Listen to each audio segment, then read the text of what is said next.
Hello, Alex. Welcome to the show today. Oh, thanks very much. It's great to be with you again. Yes, it is really nice to have you back. And so I would like to also say hello to everybody who might be viewing this conversation right now, live, or who is watching us later in a recap. So, welcome everybody from around the world. And there might be some people, Alex, who may not know you yet. So, could you introduce yourself with 5 facts according to the working out loud method, please? Okay, so sort of 5 facts about me. I am a rare California native. Myself and my wife actually both are from California. Even though I work as a consultant, I have an academic background. I have a PhD in history of science. I have 3 elderly dogs. Somehow, over the course of time, we've managed to acquire to kind of start a senior home for animals. Um, I have a strange and encyclopedic knowledge of Southern rock music lyrics, having grown up in the South in the during the golden age of Lynyrd Skynyrd and Marshall Tucker Band and the Allman Brothers. And I suppose the fifth thing is I'm terrible at yoga, but I like doing it anyway. And so those are 5 things that either are random or oddly illustrative. We'll see. Well, thank you so much, Alex. And I remember in our previous conversation, I met at least one of your dogs. I remember who there visited. is there is always a danger that another will will make some kind of comment as we go along. Yeah. So now, Alex, you've recently become the program director of the 4-day week global advocacy. Could you Mhm. tell us more about your work? Absolutely. So, 4 Day Week Global is a nonprofit that was started by Andrew Barnes and Charlotte Lockhart. Andrew's company, Perpetual Guardian, quite famously moved to a 4 day week in, what was it, 2018 or early 2019. And on the basis of he and Charlotte were inspired by that to start 4 Day Week Global, whose purpose is to essentially kind of evangelize the virtues of the 4 day week and encourage other companies to trial it and adopt it. So in and so it's been going for a couple years. I just joined about a little over a month ago. So I am sort of like Joe Walsh to the Eagles, right? Coming in after a a successful several years. And the work that I'm doing is I'm helping to organize trials around the world, bringing together groups of companies that want to try a 4 day week and pairing them up with one another. For one thing, it's always kind of strange and sometimes isolating, especially if you're a small company, to do something that radical. So it's good to have others who you can bounce ideas off of and commiserate and share successes.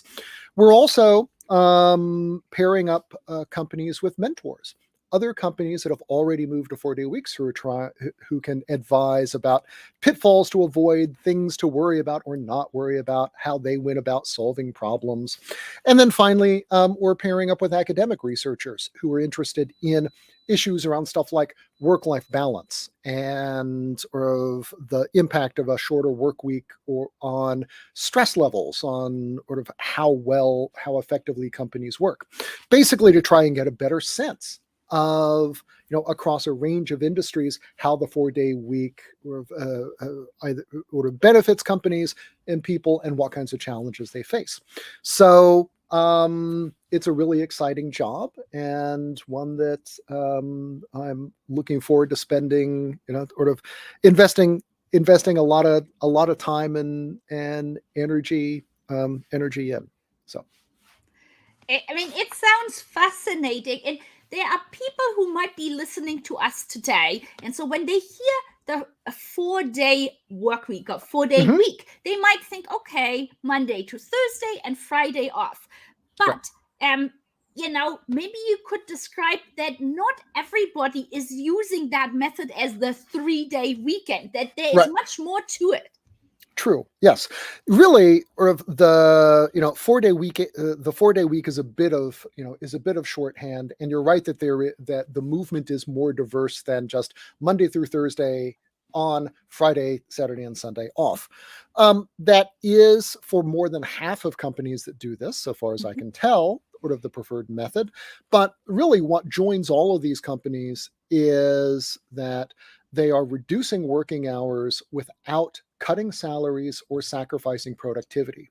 Andrew Barnes calls this the 180-100 sort of rule. 100% of the pay, 80% of sort of earlier hours, 100% of sort of the salary. But there's plenty of flexibility in how sort of you put that into practice. There are some companies where maybe the work is more seasonal, and so it's not possible to do a 4-day week all the time, or 52 weeks of the year. In other cases, if you're a retail establishment or if you're a government office, you need to stay open and stay responsive to your customers. Nursing homes have staff that need to be on for 24 hours a day.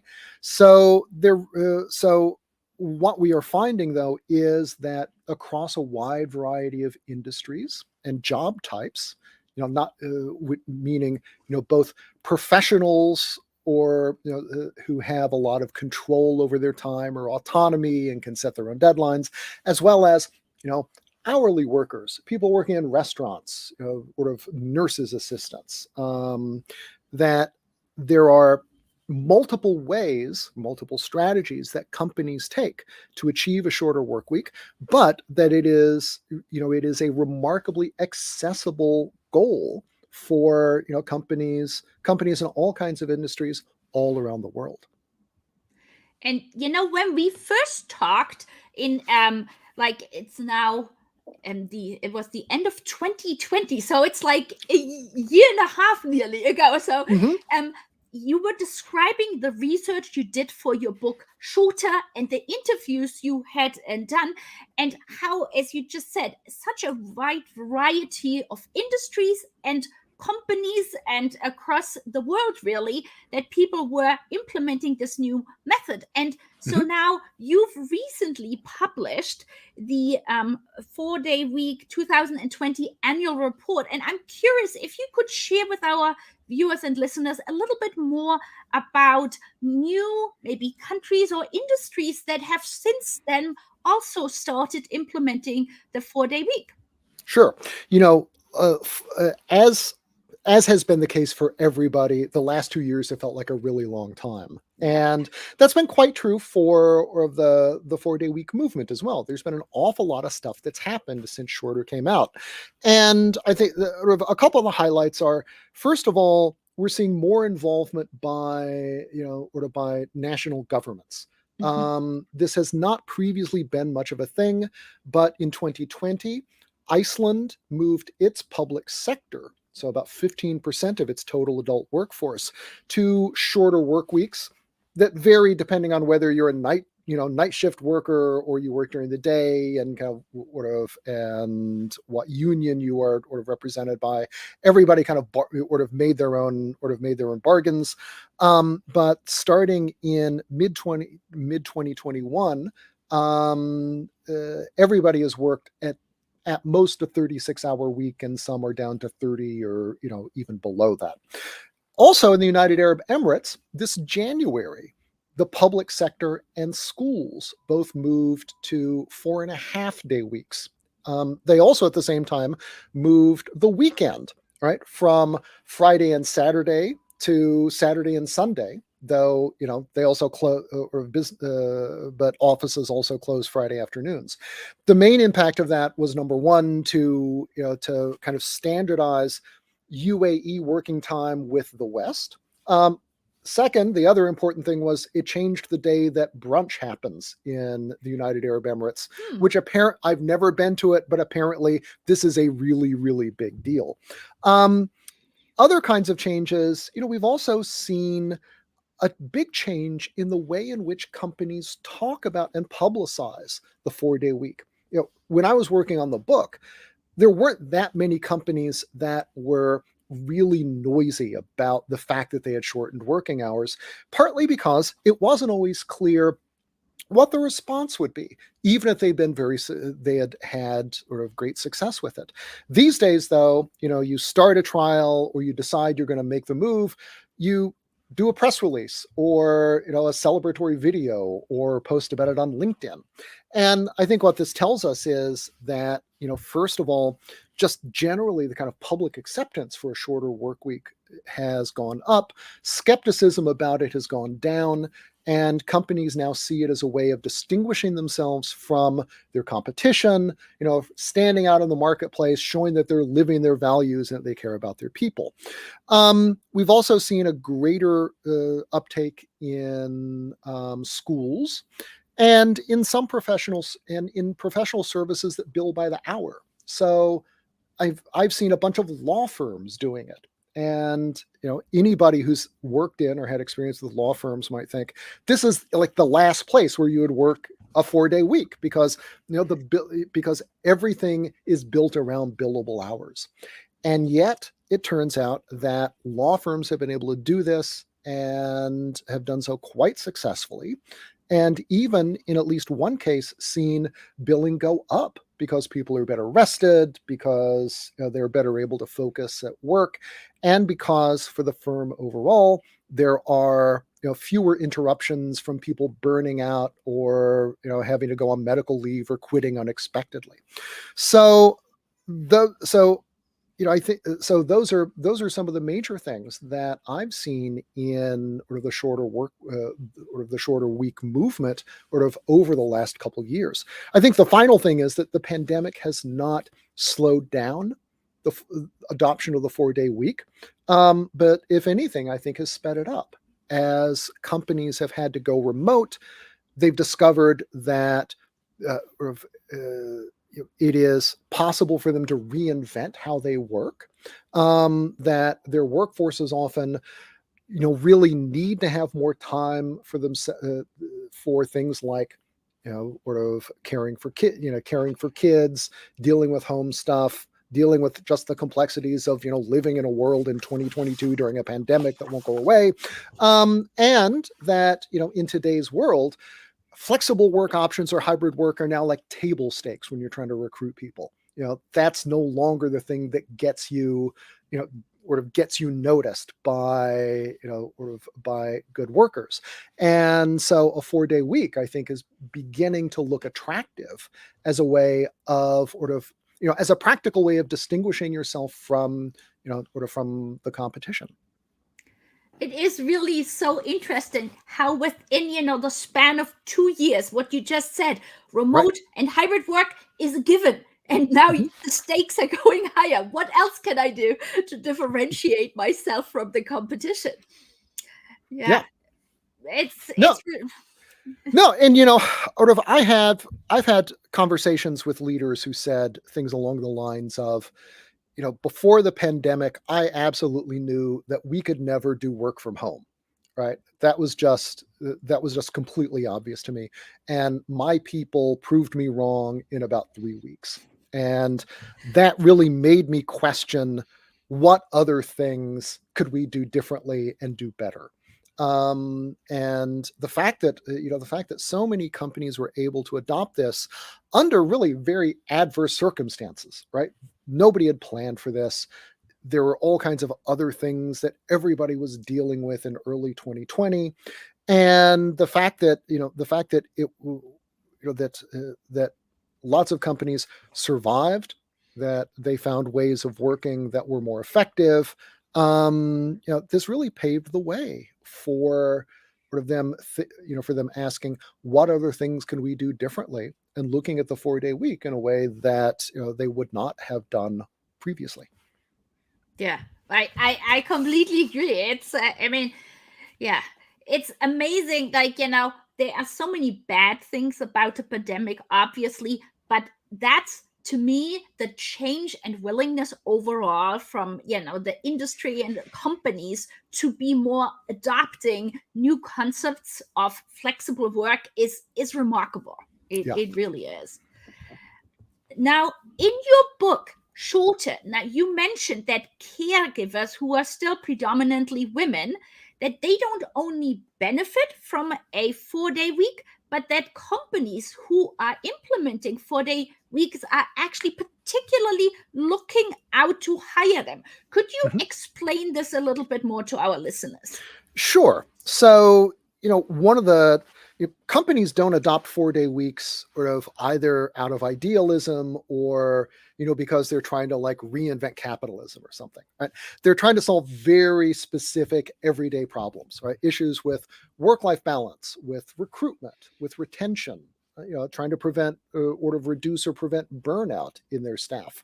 And, this is, and it's particularly the case despite decades of often well-meaning programs, even at progressive companies, that flexible work programs or other kinds of part-time work programs only go so far to sort of to alleviating the challenges that working parents and particularly mothers have, but also have created these enduring challenges around what sociologists call flexibility stigma, right? The fact that if that that women who work flexibly are often penalized for that choice in that their sort of lifetime earnings go down, or if they're less likely to be promoted at the same speed as their peers, and they're put on sort of less interesting work.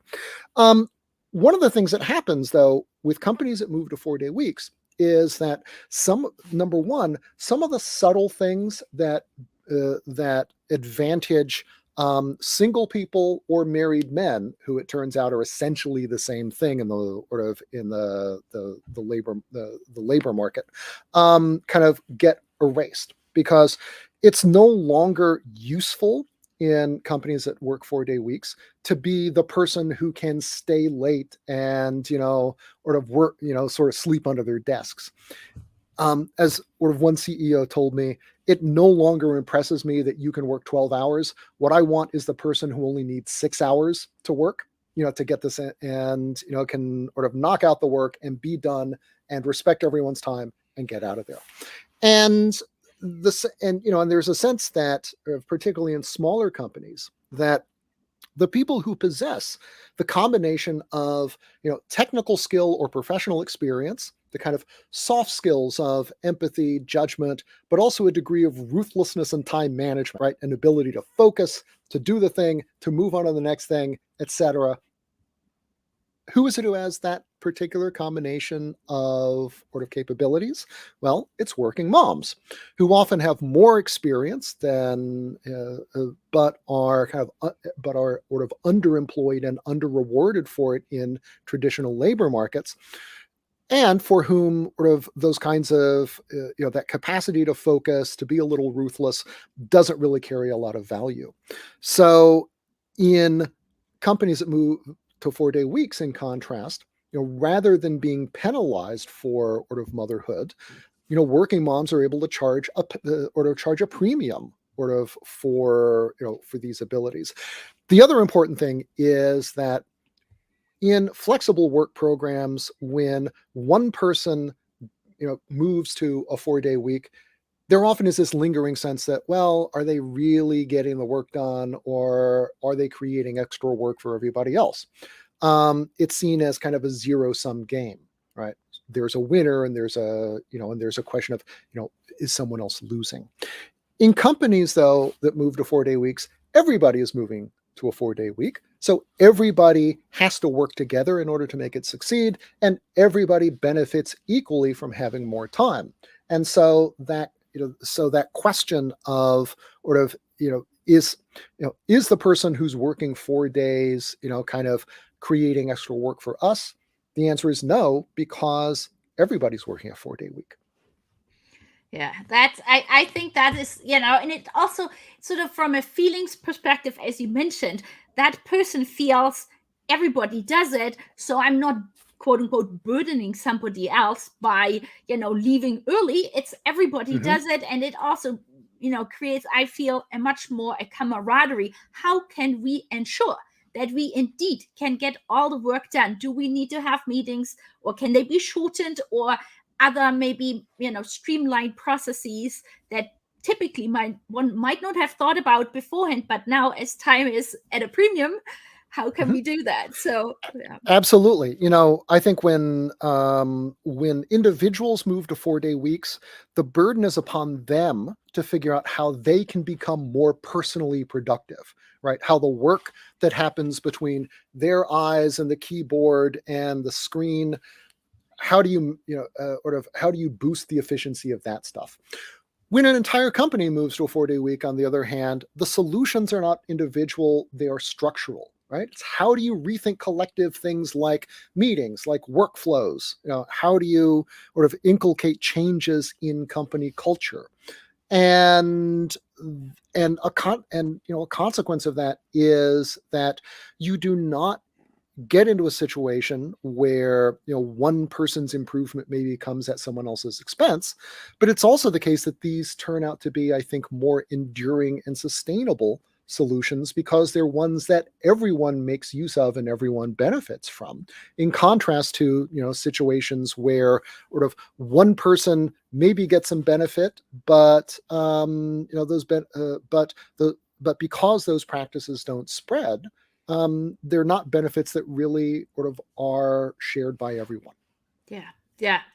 Now, you mentioned before that people are trying to implement 4-day a week as a further differentiation from the competition, and therefore Mhm. maybe being able to attract and retain more talent. Do you have an example of a company that implemented the 4-day week and was able to, retain and attract more talent? Yeah. So let's say one example would be Pursuit Marketing, which is a B2B or of company in Glasgow, Scotland. So Mhm. Glasgow is like the telemarketing capital of Europe. And it's a place where there are lots and lots of companies. People tend to jump around a lot. You're in one place for 6 months, then you get offered a bonus to go somewhere else. It's very it's a very salary driven industry with high turnover. Pursuit Marketing, though, after it implemented a 4-day week, saw its turnover go from, I think, nearly 100% per year to something like 4 or 5%. And Wow.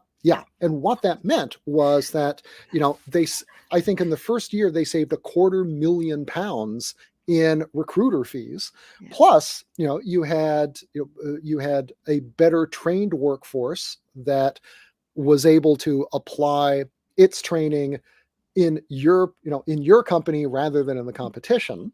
And you had all the other benefits that come from having a stabler workforce in which people have more time to get to know each other. Another great example is a nursing home in Virginia called the Glebe, who put their certified nurses assistants, the kind of frontline workers who spend time with residents, getting them dressed, bathed, fed, etc., on a program where they only worked 30 hours a week, but they were paid for 40 if they met certain weekly criteria. And this is a hard job, and it traditionally is not paid very well. And what they found was that even though they had to spend another $140,000 or so on salaries, because you need nurses Right. 24 hours a day, they saved $120,000 in recruiting fees and in having to bring in someone at the last minute from a temporary agency at 4 times the normal pay rate. It also meant that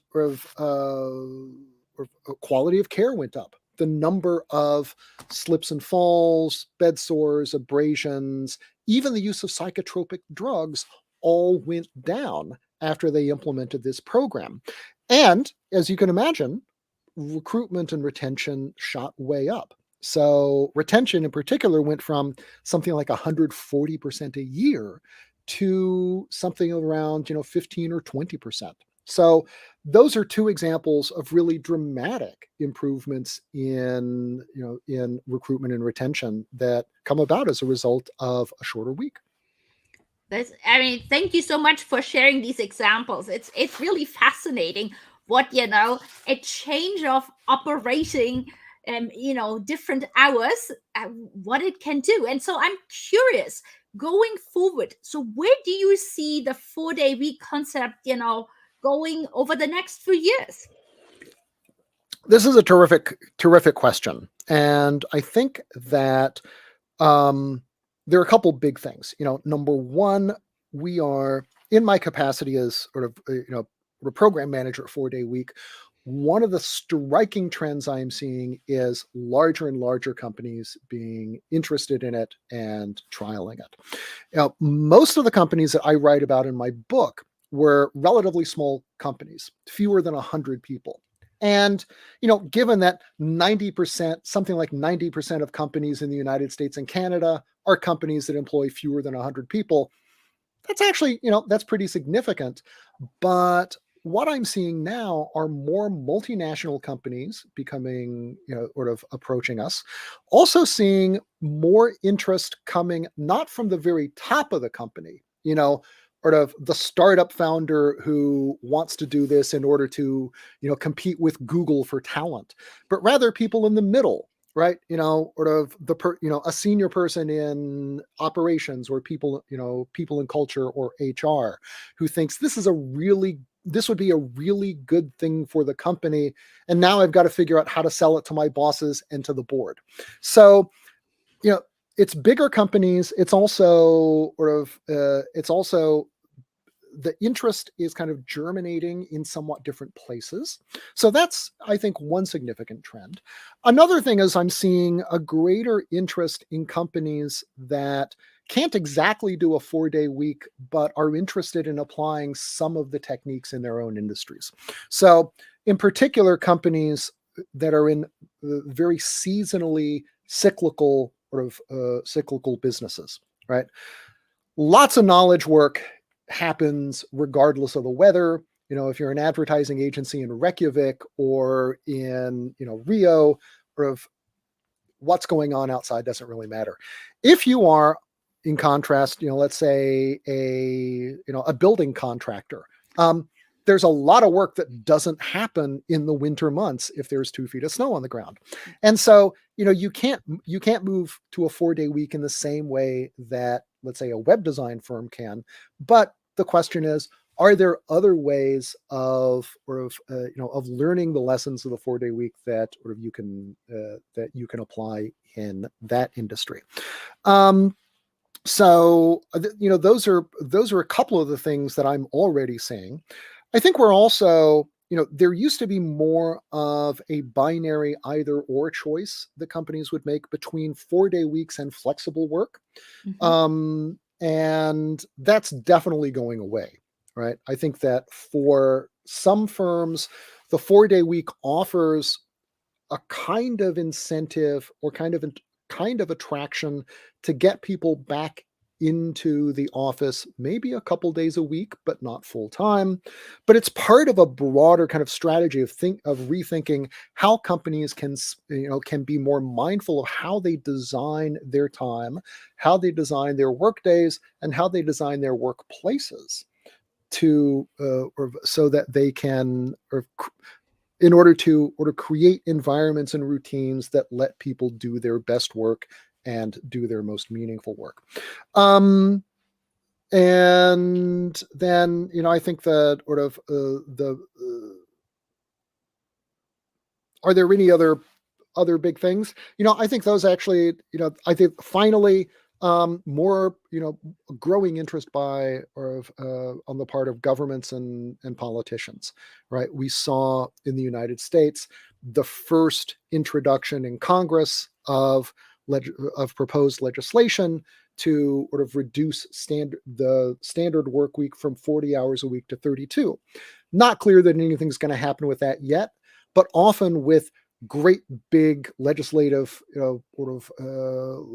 moves, this kind of thing can take years, right, before it finally passes. So, but the fact that the 4-day week is no longer seen as this completely crazy outlier idea that's a career killer, but is the sort of thing that you want your name attached to that can help you, help vault you from or of where you are now, maybe to, the governor's mansion or the Senate or whatever, I think is another notable development. It is really interesting. And as you just said, yeah, planting the seed, right? That just to make people aware that it exists. And to your point, I'm looking at the paid parental leave, right? I mean, Mm-hmm. it's been years and years, and Right. I feel strongly that one day it will happen. But yeah, it's you plant the seed and more people get aware. So now it's been really fascinating to talk with you and hear the latest updates on the 4-day week. Now I just wanted to make sure, is there anything else that you would like to share with our listeners and viewers that we haven't talked about yet? Mm-hmm. Well, if any of them are interested in, finding out more, or finding out about how to join one of the trials, you can go to order4dayweek.com, and that'll provide all the information that you need in order to sort of sign up and sort of learn more, and maybe figure out if this is something that is that can work for you now. So and of course 4-day week global is on Twitter, and sort of and everywhere you get fine social media, and so it's a great place to find out more about the movement and figure out how you can be part of it. Thank you. And how can people reach you? People reach me. So I am Ask Pang, AskPang, on Instagram, Twitter, just about everything else. My Instagram, honestly, is mainly my dogs, but every now and then there's a little bit of professional stuff, and people like dogs. Yes. So I'm not apologizing. I'm just explaining. And then my book is here. It is. It's sort of out from Public Affairs, and so available everywhere fine books are sold. So, and other kinds of books like mine. So Thank you so much. I so enjoyed reading your book, and I quote, from the book, and it's just like, so important that people are, learning more. I think mhm. awareness raising is really the key, and I feel the pandemic has really shown that, flexibility and innovation is the key. Yes, absolutely. No, and it is something that can come from anywhere. It is something that we all can benefit from if we are thoughtful about how to design and how to implement that innovation. So, and it's something that we all need. So, Yeah. Well, thank you so much, Alex, for coming back to the show, providing us with an update. And we will also, for people, who prefer to listen to us while they're walking their dogs or washing dishes, it will become a podcast episode. So I will put in the little blurb to show people how they can find the podcast. And so, thank you so much again, Alex, for being here today. you bet. Thanks for having me. It's a pleasure. Thank you.